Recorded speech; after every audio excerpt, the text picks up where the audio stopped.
C'est quasiment un suicide, c'est quasiment pas possible. Je ne connais pas beaucoup de modèles qui réussissent. Pour réussir ça, à mon avis, il faut devenir investisseur. Il y a 3 paliers.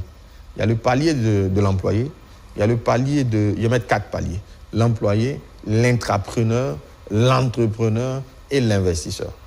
L'investisseur, c'est quelqu'un qui trouve le moyen, et c'est possible, de générer de l'argent sans avoir besoin d'être présent.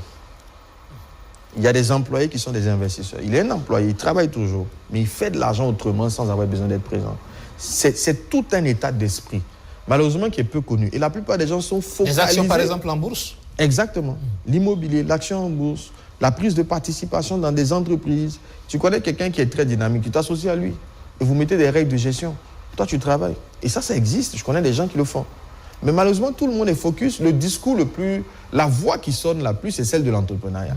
Donc, il pousse beaucoup de gens là-dedans. Mais attends, le nombre de personnes qui se cassent la figure, c'est incroyable. C'est trop dur d'entreprendre. Je ne dis pas que ce n'est pas possible. Hein. Oui. C'est trop dur d'entreprendre. Et le faire en même temps qu'on travaille, j'y crois pas. Oui. Je connais un monsieur, justement, qui m'expliquait sa situation. Il est à 2 ans de la retraite. Et son premier fils venait d'avoir le bac. Et le deuxième en classe de seconde. Yes. Et là, il est très stressé.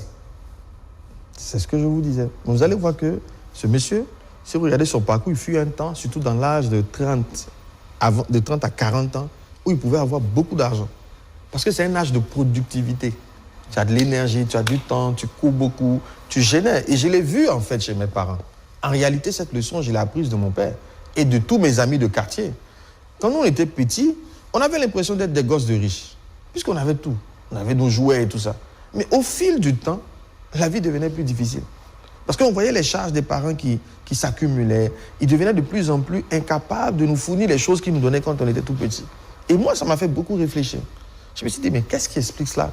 Parce qu'il y a un âge de productivité. Dans cet âge, on peut avoir l'impression d'être riche. Ce n'est pas une réalité. Parce que la richesse, c'est quoi? C'est lorsque vous faites de l'argent sans travailler. Si votre génération d'argent est liée à votre présence, vous êtes pauvre. Quelle que soit la quantité d'argent que vous gagnez. Parce qu'un jour ou l'autre, vous n'allez plus pouvoir y aller.